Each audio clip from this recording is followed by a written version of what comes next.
Hello everyone. Today I'm going to discuss a part in physics which is internal resistance, a part in electricity for advanced level Cambridge AS part.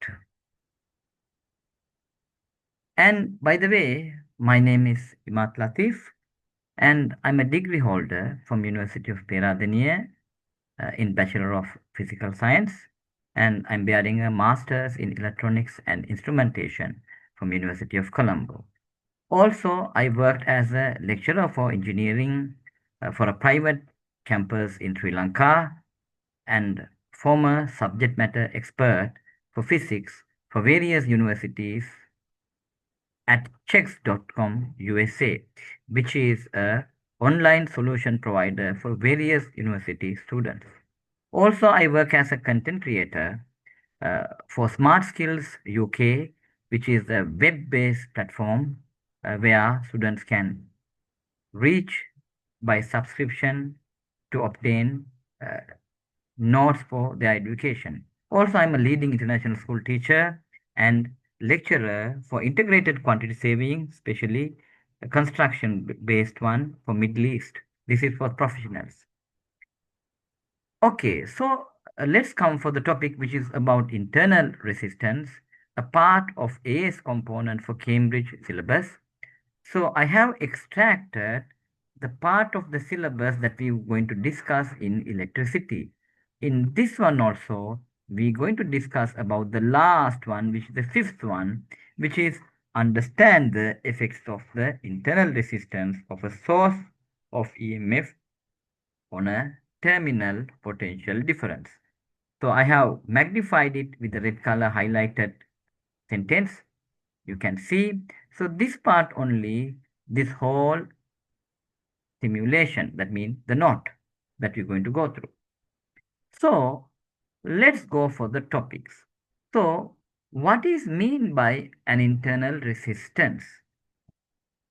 Internal resistance usually means the electrical resistance inside the batteries and the power supplies.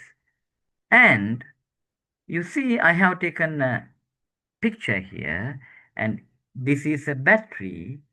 And normally, when you're doing the electricity calculations, most of the calculations we do without considering the internal resistance. But of course, in reality, there is a resistance by the battery itself. So, if you consider this particular box, this whole part as considered as a battery, you see it has a shape of the battery, and I have marked here the internal resistance. And when once we have the internal resistance of a battery, some energy wasted by the battery as heat.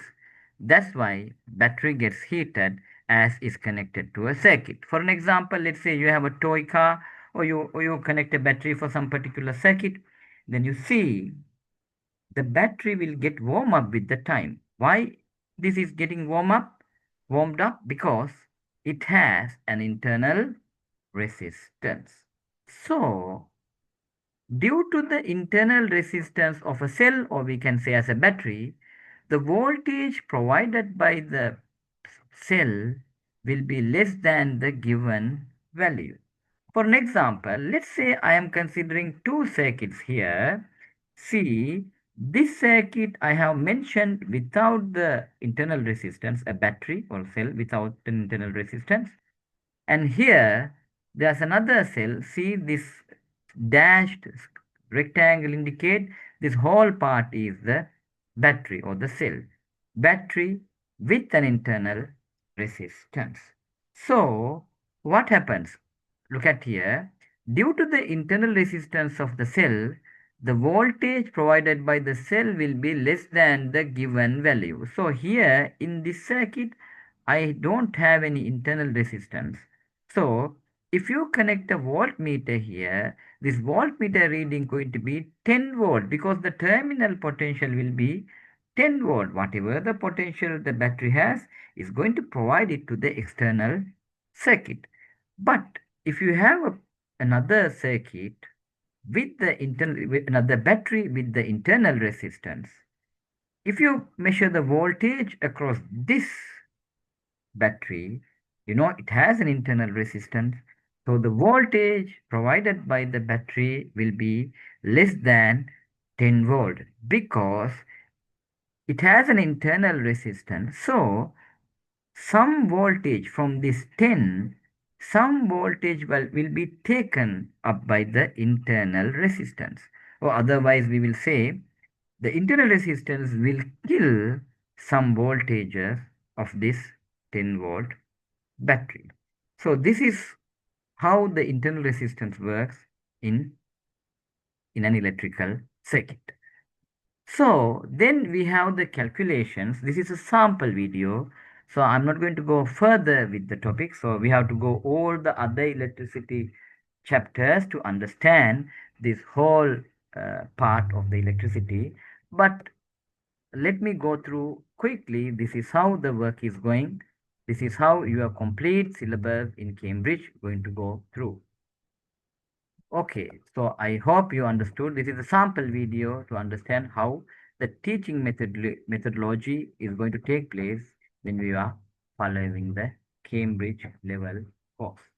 Okay, and have a good day and take care.